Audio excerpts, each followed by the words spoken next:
And then there's all of you bearing witness to the excellence moving through the musician. And as you're witnessing it and participating in it, it is assisting you to becoming more you.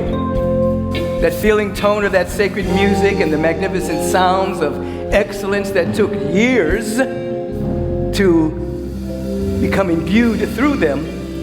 In just a couple of moments, all of those years of what took them to become excellent musicians is flowing through the magnificent music that's already curating your nervous system to vibrate at a higher level. Give them some love, please.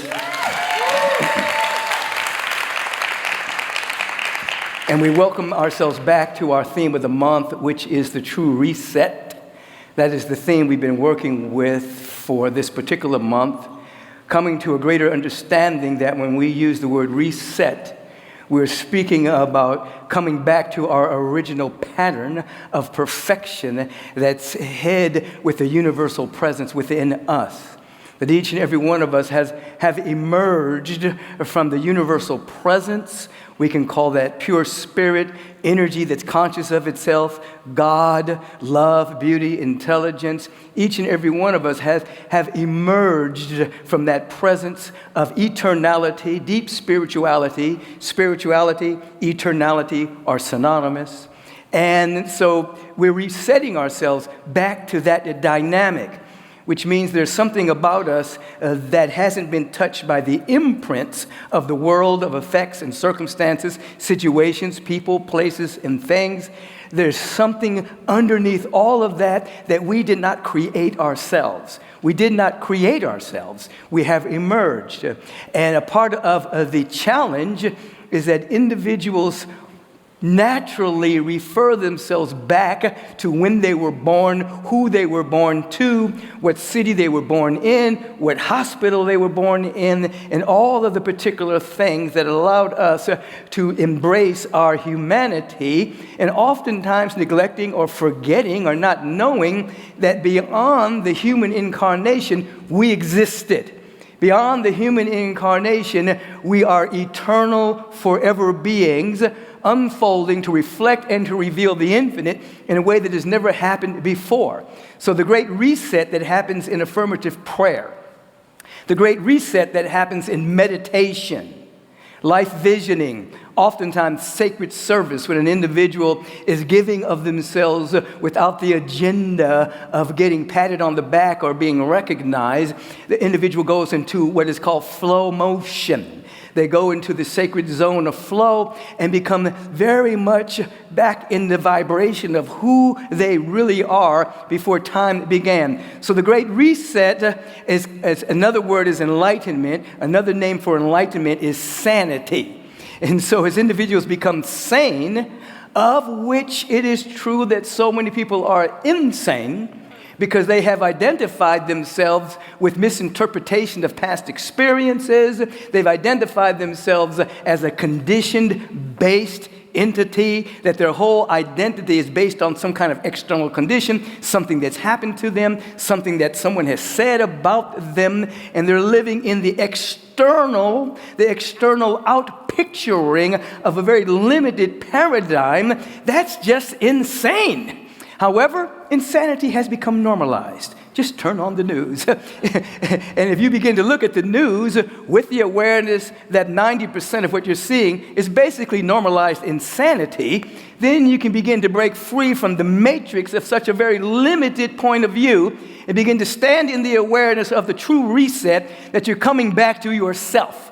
You're coming back to who you really are as a spiritual, eternal, nominal being that is unique, yet carries the fundamental energy of that which unifies us all, which is love and beauty and intelligence. We are here for the great reset. Why don't you just say that with me, those out there, and even the few of you here in the sanctuary, just say, I am here for the great reset. I'm feeling it. I'm here for the great reset. I'm feeling it. Now, if you're sitting next to somebody, look to the neighbor, one of you just look at the person and just say something like this. The great reset means I'm coming back to my original nature. One at a time. Say it. The Great Reset means I'm coming back to my original nature. Now the other person gets to say it. The reason why you do that is because you hear me saying it, but if you're trying to explain it to somebody else, it becomes more locked in, vibrationally. The Great Reset is us coming back to our original nature. That's why we pray. That's why we meditate. That's why we do life visioning. We're not trying to make ourselves different. We're not trying to change anything yet. What we're trying to do is just remember who we are. We're trying to come out of amnesia. We're trying to come out of the intoxicated sleepwalking. We're trying to come out of living in the matrix thinking that it's the only reality that there is. We're involved here with the Great Reset that not only makes a difference in our individual lives, but because we are intricately connected with every being on the planet, we understand the quantum statement that was given to Yeshua ben Joseph that said in substance, as I am lifted up, I draw all unto me. As our vibration increases, we draw all unto that frequency. So every work, every prayer that you utter, every time you meditate, every time you study and change your brain waves, you are affecting the world in which we are living. So don't think you sitting at your altar, at your home, by yourself is not making a difference in the world. Oh, yes, it is. Because that frequency and that vibration cannot be encased simply by the four walls of your home. It goes everywhere. And so you're making a mighty difference just by changing your own perception of reality. The Great Reset is upon us. Today our topic is Beyond Living. Beyond Living speaks to the fact that each and every one of us, as we are unfolding, we want to go beyond not only our limited perception, our point of view that we're living in, but we want to go beyond into the realm of the unknown, which is where all the goodies are. We want to say to ourselves today, I am willing to be in agreement and in alignment with the all good of the unknown. Ooh, I like that. Ooh, I got to say that again. Listen, I am willing to be in agreement and in alignment with the all good of the unknown. That's great. So we're actually waking up and saying, I know my to-do list. I know my task for the day. This particular personality construct that has developed over time based on human experience, it knows already this known territory. But I like this too. Okay. Really? Okay. You cannot use an old map for new territory. That's what it's saying. So you cannot use the old map of your present personality for the new territory. You have to say, I'm willing to be in agreement and in alignment with the all good of the unknown. That has to be a part of the rhythm of your prayer, the rhythm of your intentionality, so that you can open up to that which your present personality doesn't even know about yet. And because so often our present personality, and I'm not putting down the present personality, I'm just telling you what it is. The present personality has been constructed by past experiences. It's been constructed by your interpretation of experiences. It's been constructed by things you may have inherited and been imprinted by in the course of your human journey. And so everyone develops a personality construct as well as subpersonalities, ways by which we learn to survive and cope with the circumstances and the situations that we have grown up in. I'll always remember listening to an interview by the great Richard Pryor, and he was sharing in substance where his humor originally came from. He said, coming home from school, he and others would be bullied by the bullies, so he learned to be funny. Whenever he got close to the bullies, he would start telling jokes. He would start being funny as a survival mechanism, and that became a part of his personality and the construct of his sub-personalities, so that after a while, funny just took over, He made a lot of money being funny. And so our personality construct generally comes from how we handle the world and what we develop. Oh, you act just like your uncle. Oh, you act like your mom. Oh, you act like Aunt so-and-so. Oh, you begin to develop certain traits, so to speak, as a personality construct. Now, that map can't handle new territory. When you say in substance, I want to be in alignment and in agreement with the all good of the unknown, you are saying, I am willing to break free from my only perception being that which was born from time, and I'm willing to live in the realm of the timeless, which will forge a divine cosmic personality. You become loving even if you don't feel like it. I remember when that happened for me a number of years ago, is that, I'm dedicating my life to unconditional love. I'm surrendering. And then I became aware I began to love people I didn't like. I said, what's happening here? I don't know if I like this. I have no control over this. I love them. But the non-dual presence of love and beauty and intelligence began to override personality constructs so that there was an utter yielding to that which life has for all of us outside of the present mapping of the personality. And so how do we get there? One way we get there is we say, what is beyond?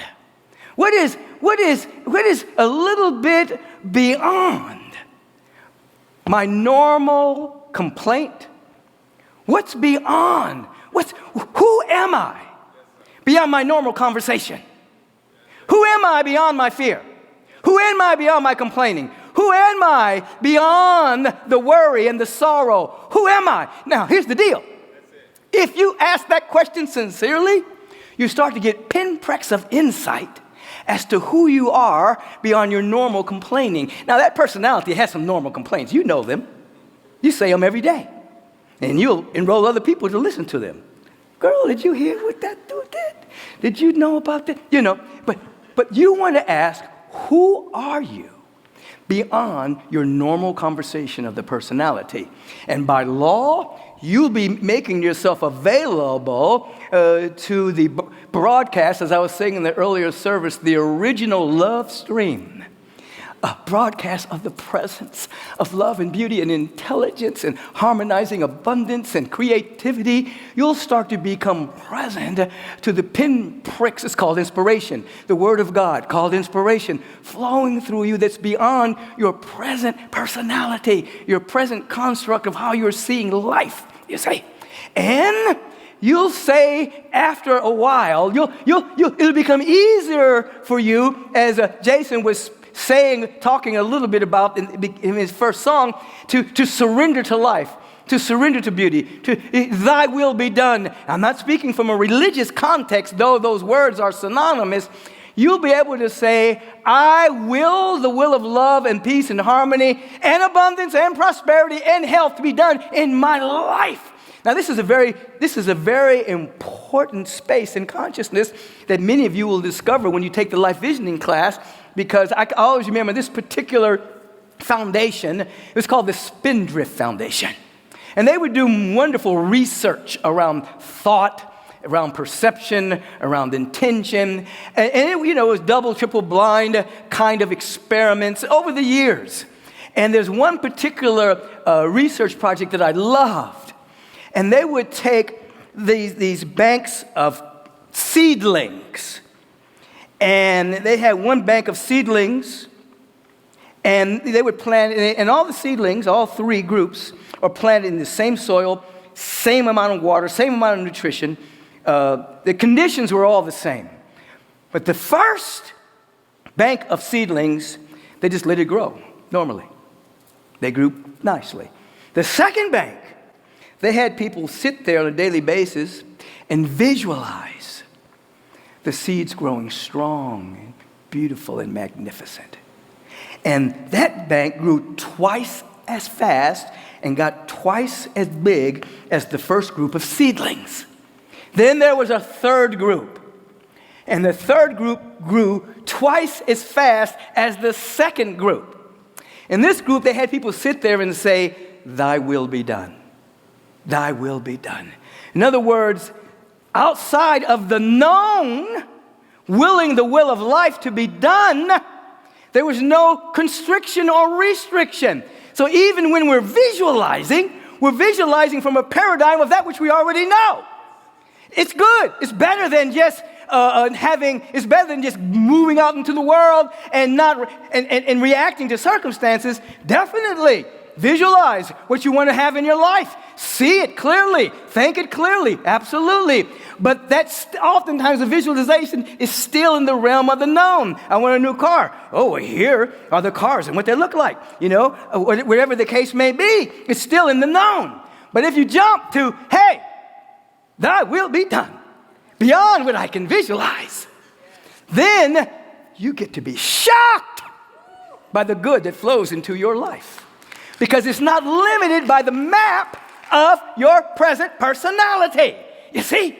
And so when we're talking about in substance, I'm standing in agreement and in alignment with the all good of the unknown that is scary to the ego. The ego knows how to take care of you within your present identity. It knows the coping mechanisms that you need.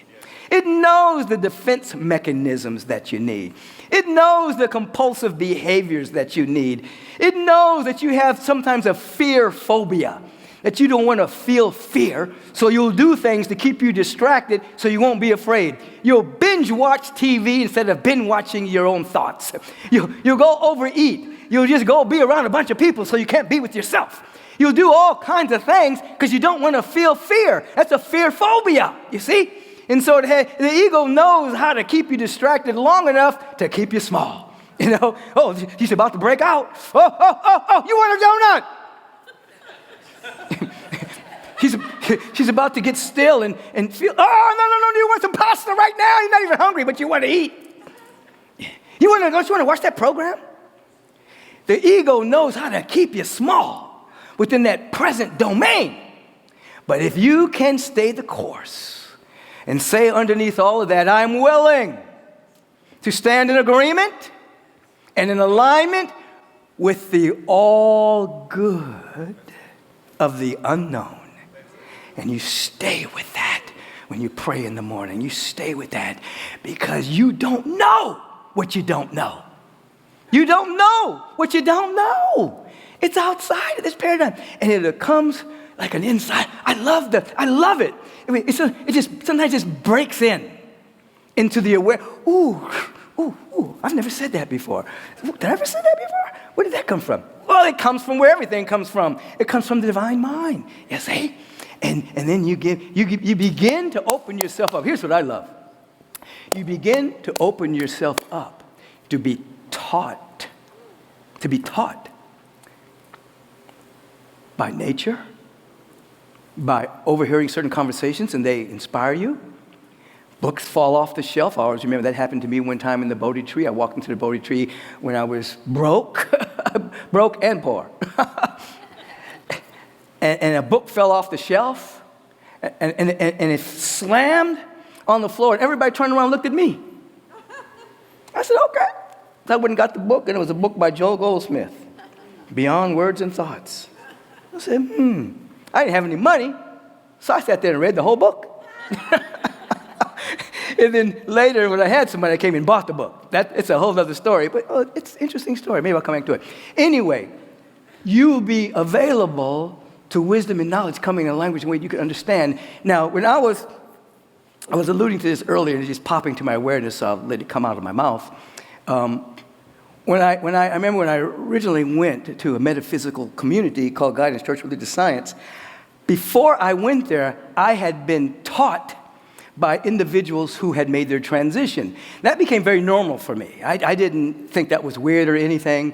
And I would go to this class at night. When I would go to sleep, I would leave my body and I would go to this class and I would be sitting there and this guy would be teaching the laws of the universe, meditation, all manner of things. And I would sit there and then I'd wake up eventually in the morning, but I would remember what I'd been taught. So one day I'm sitting in this lucid dream state, and the man says, he's teaching, then he says, oh, the class today is going to be taught by Michael Beckwith. I'm like, what? What? Me?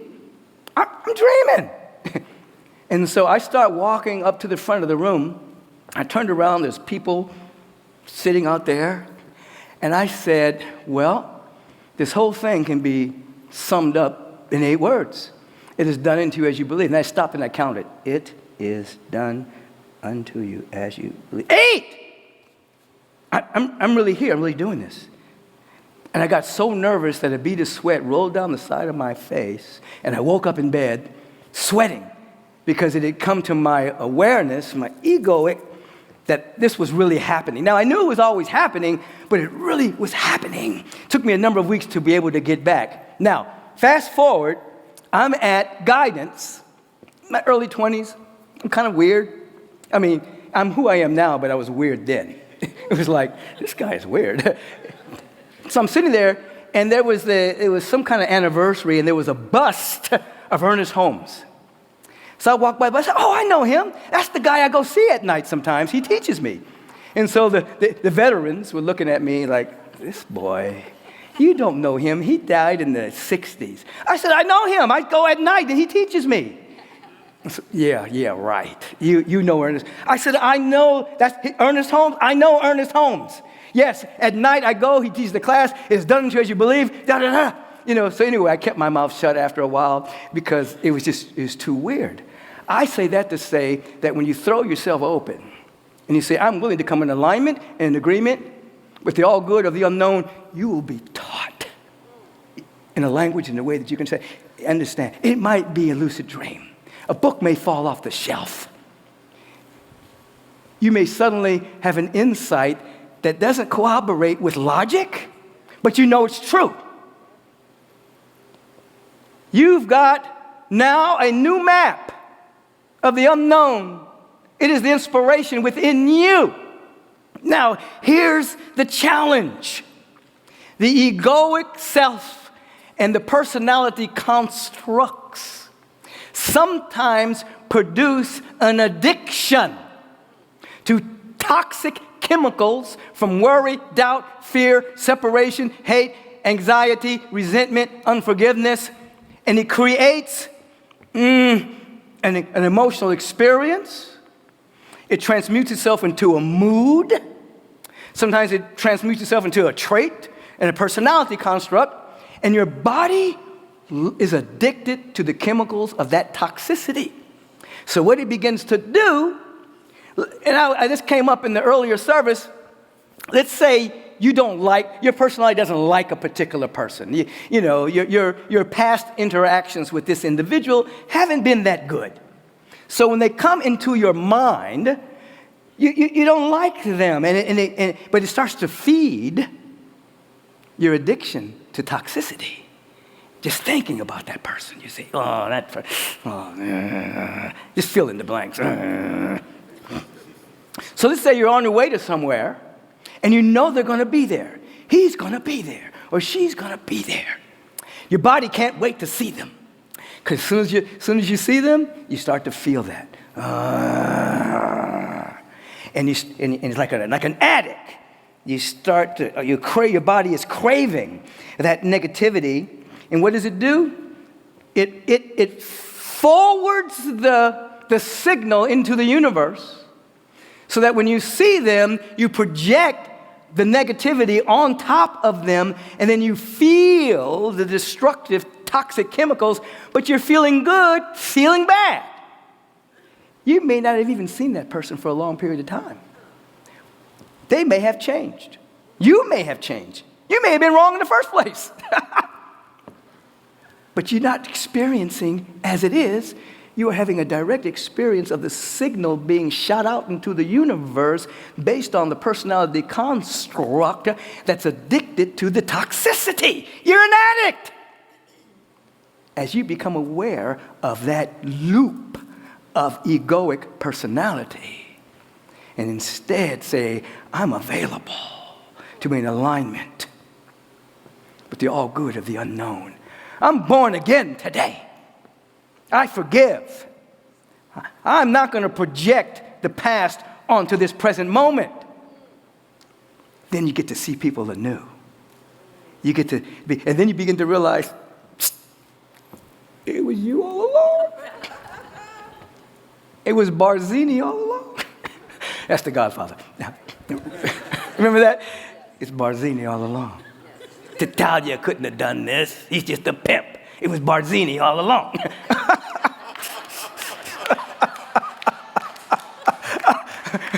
It was the inner Barzini all along. You were creating a reality, not to say bad things didn't happen, not to say people didn't say bad things about you, but you were in a loop of the matrix, constantly repeating that years after it happened. And so you want to break free from the addictive patterns of the limited personality construct. Life's will be done. Let me be free. Let me be in alignment and in agreement with the all good of the unknown. So now I'm living life on an adventure. Now here's the deal. If in fact you do not look at an obstacle in your life as an opportunity, every obstacle is an opportunity for growth. It's an opportunity for change. It's an opportunity to shift our perception. If, in fact, we just try to move the external around and shift circumstances rather than say, this obstacle is here. What do I need to shift within my own awareness that I may be free? If that does not occur, if you don't get the lesson and then the blessing from the obstacle will become an almost permanent hindrance. And then you'll learn to walk with a hindrance in your life that you are projecting because you're not willing to learn the lesson that the obstacle is giving you. It's all an inside job here. It's all an inside job. Who would we be without our main complaint? Who would we be without the lower frequency conversations we have? Who would we be if we did not give in to the egoic aspect of ourselves, trying to keep us within the limited purview with small addictive behavior? Ask, who will I be? You'll get an insight, a revelation, an inner prompting, an inner vision, a sacred sound. Perhaps you'll be pulled into a lucid dream where you begin to see that you're being taught by angels, unaware of your personality, because we're being taught all the time. We're inundated by your presence that is never an absence. There is a love stream broadcast that's always taking place, but are we listening? Are we interested? Are we intending to grow and change and unfold? Or are we interested in just staying the same and trying to change other people? I'm getting laughter there. That means the arrow has hit the target. And we have to learn to laugh at ourselves. Sometimes I'll look back. I look at Michael and get embarrassed. It's like, you did that. Stuff I look back, God, you didn't mean any harm. But God, you were really unconscious around that, weren't you? You know? Now, we are here, as Carl Jung reminds us when he describes enlightenment. It's when the unconscious becomes conscious. So all the things that are running us that become, what he actually said, until the unconscious become conscious, it shows up in our life and we call it fate. So that which is unconscious shows up as obstacles, hindrances, obstructions. But until we become aware, that happens. But as we become aware, the unconscious is transmuted. Darkness to light, and the light and the darkness are both alike to the presence of God. And the darkness shines the day. It is infinite potential. That obstacle is a blessing if you change your point of view.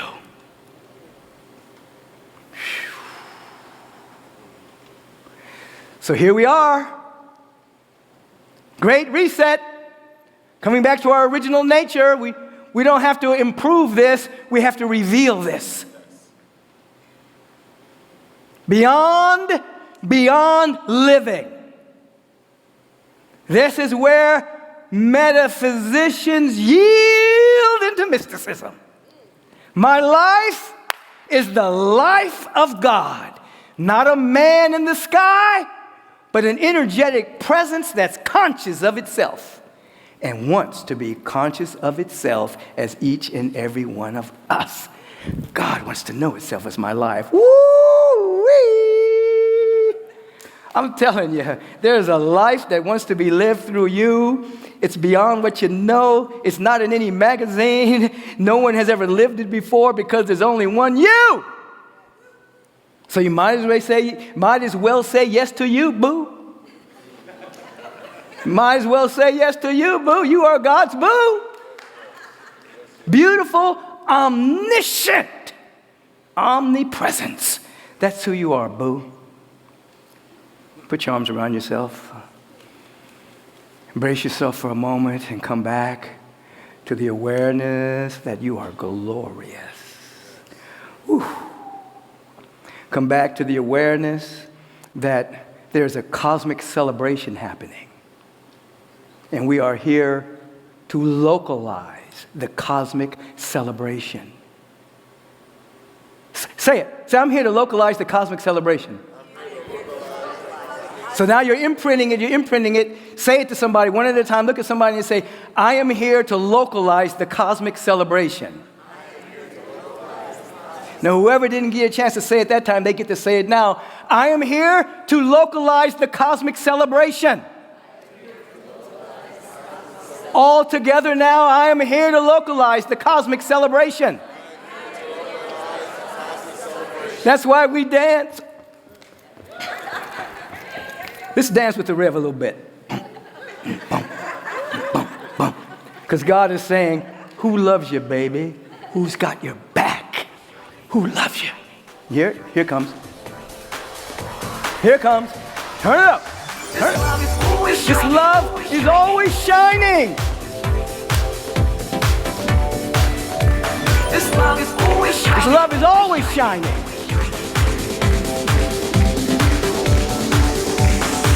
Invite the awareness of how deeply Invite the awareness how deep you are loved. You can do that by just finding one or two people in your life that you just think about who loves you in your life. Of what's going on in your life, they got your back. Like the rays of the sun, regardless of clouds of doubt, this love is always shining.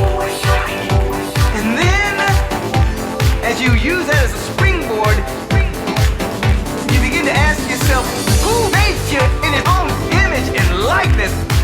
Who's given every quality and named it you in a unique way of configuration? Stop trying to fix yourself. Start to see yourself. Who loves you, baby? Who's got your back? Who loves you? Who loves you? Who loves you, baby? Who loves you, baby? Who's got your back?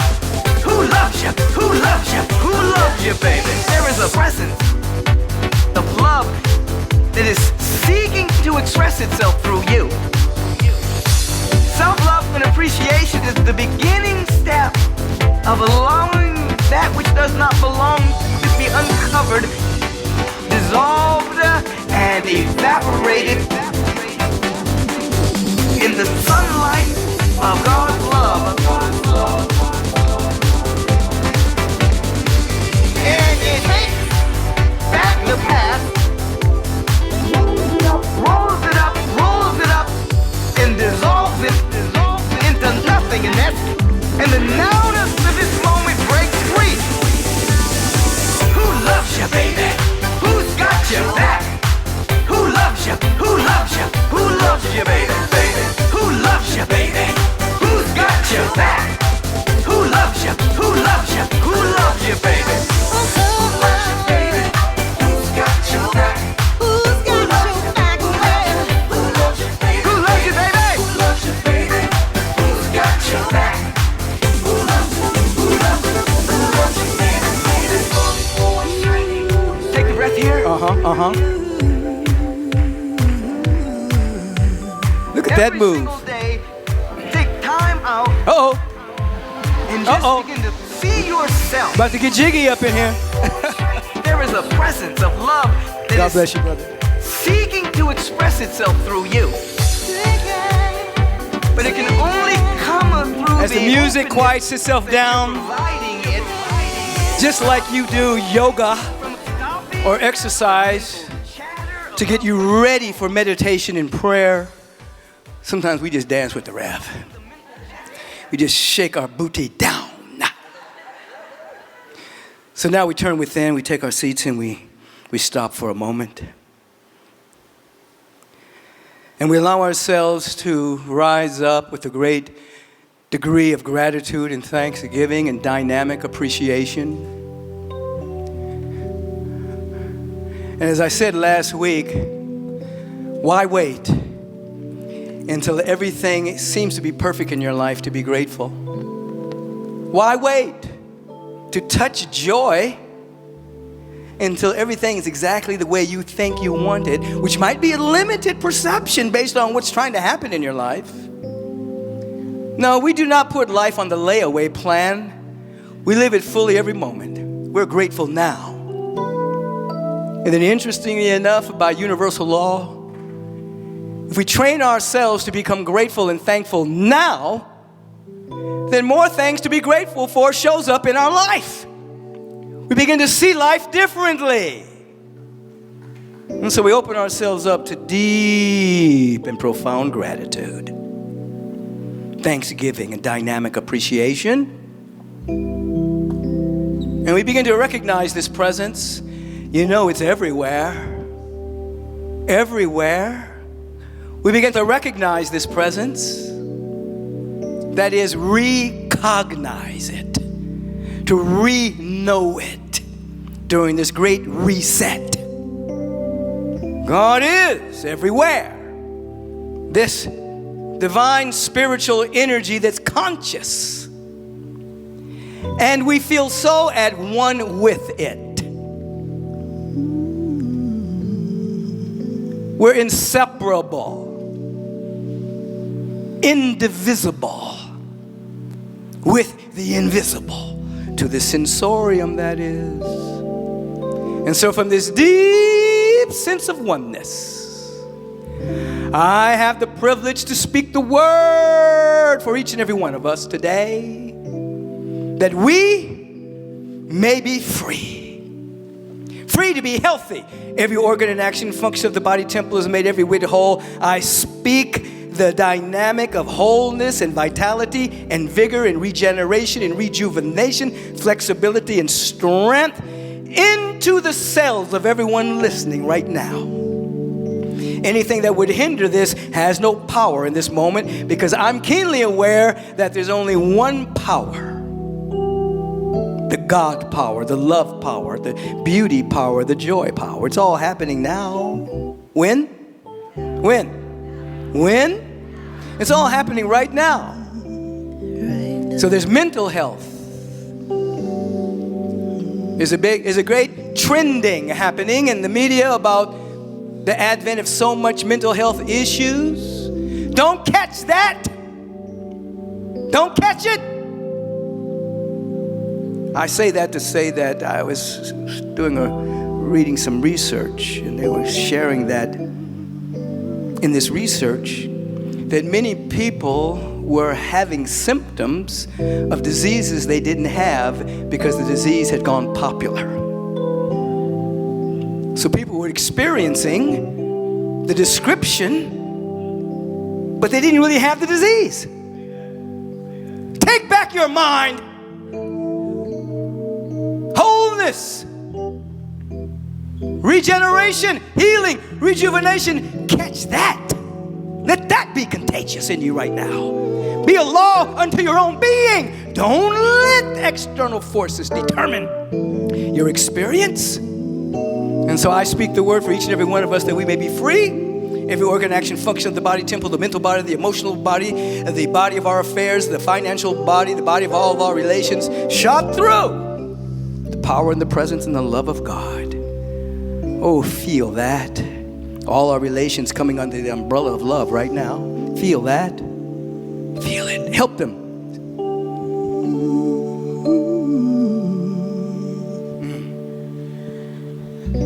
Living for God has been my one desire.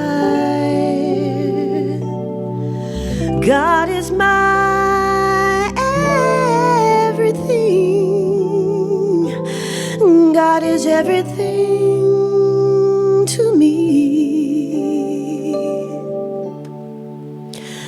Living in the Spirit has set my soul free.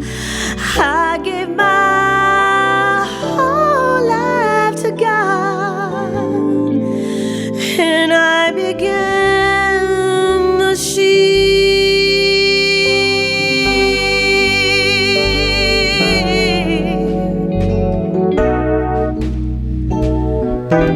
had a revelation one day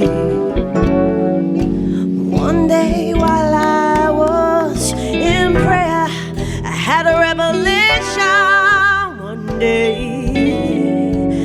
I became so aware that my love for God was ever so true.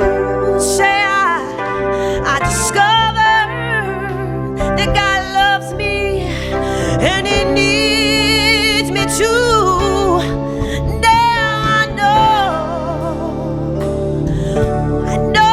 I am alive.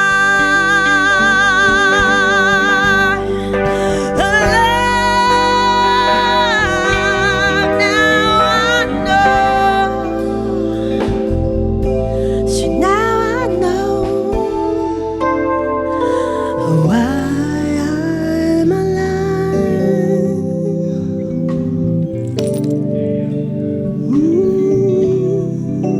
Say, I know why I'm alive. Say it. Say, I know why I am alive. To represent love, peace, harmony, wholeness, abundance, and pure joy. It is for this awareness that we give thanks and we allow for our consciousness, which is now across the board in many countries right now, but we're all in alignment with truth. And all the practitioners that are tuning in right now and holding us in prayer, we are in agreement with that frequency.